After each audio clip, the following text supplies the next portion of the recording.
안녕하세요. 오늘은 개인회생 개인 파산에 대해서 가르쳐 드리겠습니다. 제가 유튜브에 수십 개씩 올려놨는데 법마다 맨날 걸어다니면서 바빠서 하니까 좀 앉아서 해달라 그래서 간단히 정리했는데, 이거는 기본적인 거고 상담이나 의뢰를 주시면 깊이 있게 그 사람에 따라 다 달라요. 돈을 아끼려고 자기가 막 신청해가지고 오히려 그 많이 갚아야 되는 경우가 많이 생깁니다. 자기들은 뿌듯해도 실질적으로 전문가인데 가지 방법들이 많고 해법들이 많이 있습니다. 개인회생 개인 파산 끝이 아니라 다시 시작할 수 있는 법적 권리입니다. 저는 법학 박사이고 법무사 전문위원이면서 2011년 17회 법무사 시험 참석 합격했습니다. 안녕하세요. 삶이 무너지는 것 같아도 법은 다시 일어설 길을 남겨둡니다. 저는 절차를 대신해 주는 사람이 아니라 당신의 삶을 회복하는 여정에 함께하는 법률 동반자, 법학 박사 김철준 법무사 전문위원입니다. 요즘 상담에서 가장 많이 듣는 말이 있습니다. 선생님, 이제 정말 방법이 없나요? 실직, 질병, 사업 실패, 가족 부양, 보증, 폐업, 카드 돌려막기, 이건 누군가의 도덕성 문제가 아니라 인생의 변수입니다. 그리고 그 변수 앞에서 무너진 분들에게 법이 준비해준 제도가 바로 개인회생과 개인 파산입니다. 오늘 영상에서는 개인회생과 개인 파산의 핵심 차이, 많은 분들이 착각하는 포인트, 실제로 사건이 갈리는 쟁점과 전략, 지금 당장 무엇부터 준비해야 하는지 실무 중심으로 쉽고 정확하게 정리해 드리겠습니다. 개인회생, 개인 파산, 서류만 내면 된다는 착각. 개인회생, 개인 파산은 단순히 신청서 한 장으로 끝나는 행정 절차가 아닙니다. 법원이 보는 건 사정이 딱 하나가 아니라 법정 요건을 충족하는지, 증거가 정합적인지, 진술이 일관되는지, 채권자 이의에 견딜 구조인지, 면책이 가능한 사건인지, 이 5가지입니다. 채권자 이의라는 것은요, 채권자 지표를 열어가지고 개인회생이든 개인 파산은 이의 신청을 할 수 있는 기간을 둬요. 요때 채권자가 이의 신청을 해요. 저는 이것도 전문적으로 많이 해요. 제가 십수년 전부터 이때는 개인회생 파산이 활발하게 되지 않았었는데 대기업 거래처에서 강제집행, 소장 이런 걸 많이 했어요. 강제집행에서 돈 받는 업무를 하다 보면 채무자들이 개인회생이나 개인 파산을 신청하니까 거래처에서 이걸 깨달라 해가지고 어떻게 하면 깨는지 그리고 많이 연구를 했기 때문에 이게 될 수 있게끔 하는 방법도 알고 방어하는 방법도 알아요.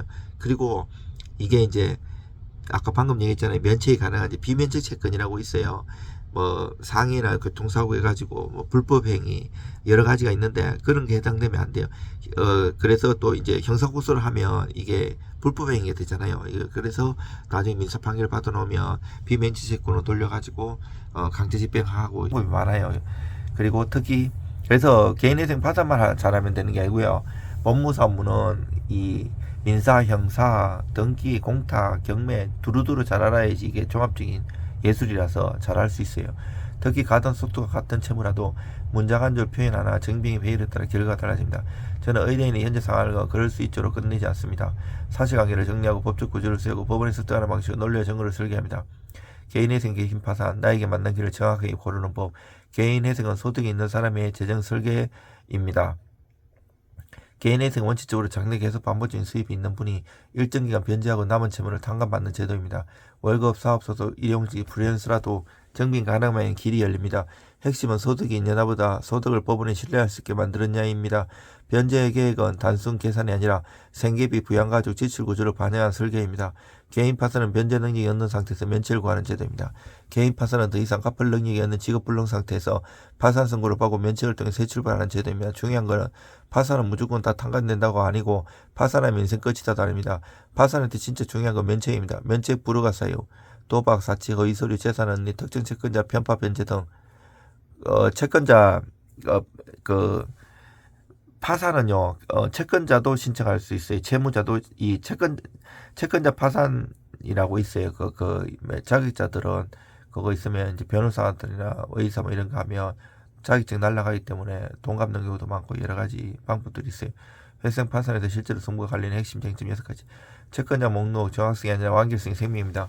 회생 파산에서 가장 흔한 위험은 빼먹은 채권자가 틀린 채무권액입니다. 누락되는 보증명이 나오고 심하면 폐지 기각으로 이어지고 어떤 경우면 면책 이후에도 분쟁이 생깁니다. 저는 가세사, 캡사살 뿐 아니라 통신요금, 보증채무, 사채, 지인채무, 법원 판결과 압류사건까지 한 번에 지도처를 펼쳐서 정리합니다. 채권자 몽소는 단순 나일이 아니라 사건의 뼈대입니다. 금지명령, 중지명령, 시간을 사는 기술입니다. 회생을 고민하는 분들 중 이미 급여 압류, 계좌 압류, 부동산 개모 진행된 것과 맞습니다. 이때 중요한 게 금지명령, 중지명령을 얼마나 정확히 빠르게 설득력 있게 받느냐입니다. 금지 중개명령 신청만 하면 자동이 아닙니다. 사건 구조가 설득되지 않으면 발령이 늦어지고 그 사이에 경매는 달립니다. 저는 절박한 시간을 감으로 버티게 하지 않습니다. 법원 설득 포인트를 정리해 시간을 확보하는 전략을 세웁니다. 변제 계획은 숫자가 아니라 삶의 구조입니다. 법원은 묻습니다. 이 계획대로 3년 5년을 정말 버틸 수 있습니까? 여기서 무너지는 사건이 많습니다. 처음부터 무리하게 잡아 인가를 받더라도 중간에 소득이 흔들리면 폐지될 수 있습니다. 부양가족, 의료비, 주거비, 통원치료, 자녀교육비, 계절성 소득, 사업 변동, 고정지출 이런 것들이 계획이 반영되어 살아있는 변제 계획이 됩니다. 저는 인가만 목표로 하지 않습니다. 완주 가능한 구조를 목표로 합니다. 보정명령 여기서 사건이 갈립니다. 회생 파산은 진행 중에 법원에서 보정명령 추가 자료 제출 요구가 거의 반드시 나옵니다. 이때 대충 제출하면 시간이 흔들리고 논리 있게 정리해서 제출하면 시간이 살아납니다. 저는 보증이 나오면 요구 취지를 정확히 해석하고 자료를 쌓는 게 아니라 설명되게 배열하고 법원이 궁금해하는 질문에 문장으로 답합니다. 보정은 귀찮은 과정이 아닙니다. 설득이 기회입니다. 폐지 결정 기각 끝이 아닐 수 있습니다. 상담 중에 이런 분들이 많습니다. 예전에 상담하다 폐지됐어요. 이제 못하죠. 아닙니다. 사건의 경우에 따라 다시 신청이 가능하고 불복이나 절차적 구제가 검토될 여지가 있습니다. 중요한 건 왜 폐지 기각됐는지를 정확히 진단하고 같은 실수를 반복하지 않는 구조로 다시 세우는 것입니다. 저는 포기부터 권하지 않습니다. 가능성, 기록과 구조에도 찾아냅니다. 특별면책 변경인가 인생은 예상대로 흘러가지 않게 살다 보면 변제 중에 질병, 사고, 질직, 가족, 간병, 소득, 급감이 생깁니다. 이때 필요한 제도가 회생계획 변경 또는 특별면책입니다. 하지만 이것도 사정이 딱하다만은 아니라 의료기록, 소득, 감독, 증빙, 생활비 구조, 가족부양 사정, 기존 성실 이행 자료 이런 것들을 한 덩어리 논리를 제출해야 합니다. 저는 사정이 아니라 법원이 승인할 수밖에 없는 설득 구조로 만들어 드립니다. 상담만 봐도 숨이 쉬어지는 말을 듣는 이유. 개인회생, 개인 파산을 고민하는 분들은 돈의 문제가 겪는 게 아닙니다. 가족에게 말 못하는 죄책감, 전화벨 공포, 우편함 열기 두려움, 압류 문자 하나에 심장이 내려앉는 일상 이 모든 게 함께 옵니다. 저는 절차를 설명하기 전에 먼저 당신이 지금 어떤 밤을 보내겠는지를 듣습니다. 그리고 그 다음에 법적으로 가능한 길을 정확히 보여드립니다. 법은 논리에서 출발하지만 사람을 향한 이해에서 완성됩니다. 지금 포기하지 마세요. 방법은 정리에서 시작됩니다. 만약 지금 카드값이 밀리고 대출이 겹치고 압류, 독촉, 경매가 진행되고 가족에게 말 못하고 혼자 버티고 있다면 오늘 영상 안으로 모든 걸 해결하지 못하더라도 최소한 방향을 잡을 수 있습니다. 회생이 맞는지 파산이 맞는지 지금 당장 어떤 서류부터 모아야 하는지 소득과 지출을 어떻게 정리해야 하는지 채권자 목록을 어떻게 정리해야 하는지 제가 실무 기준으로 함께 하겠습니다.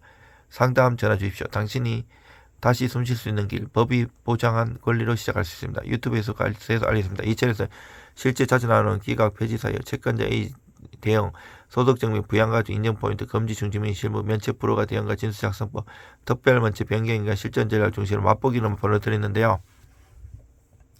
저는 사건을 처리하는 사람이 아니라 당신의 삶을 회복시키는 조력자가 되겠습니다.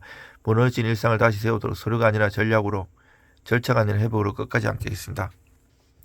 강의를 하려면 제가 공부를 좋아하고 논문을 자주 쓰고 책도 쓰고 이런 사람이라 가지고 일도 많이 하고 성공 사례도 많습니다. 뭐 원밤이라도 하지만 그걸 듣는 사람이 없어요. 그리고 그렇게 다 할 필요도 없어요. 내가 만약에 몸이 아픈데 의사한테 가가지고 치료받으면 되지. 그거를 내가 이 암이 뭐고 이거에 대해서 공부할 필요는 없는 것처럼 이것도 마찬가지. 전문가한테 맡기고 방향을 제시하고 어떻게든 준비하면 되는 겁니다. 저는 상담을 하도 무슨 일이든지 특히 개인 회생 파산도 마찬가지지만 억지로 뭐 하라고 강요하지 않아요. 보고 이거 그냥 갚을 게 더 유리하고 이런 걸 보면 이분이 이렇게 유리하게 이 사람이 인생에서 제일 유리하게 딱 해줘요. 개인의 파산을 한다고 다 좋은 것도 아니에요. 우리가 일반적으로 이렇게 법에서 얘기해주는 뭐 다 하면 아무 문제도 없다 이러지만 실무는 조금 다를 수가 있어요. 예, 유튜브에서 잘 못하지만 은행이나 이런 데도 블랙리스트 안 같은 없겠어요. 그 다 이렇게 또 빌려주면 또 이 사람 개인하고성 파산할 수 있는데, 그래서 갚을 수 있으면 갚는 게 좋고 못 갚을 때는 하는 게 좋은데 막 이렇게 극단적인 생각하지 말고 법률 전문가의 조력을 받아 하나씩 풀어나가면 됩니다. 힘내십시오. 의뢰 주시면 최선을 다해서 도와드리겠습니다.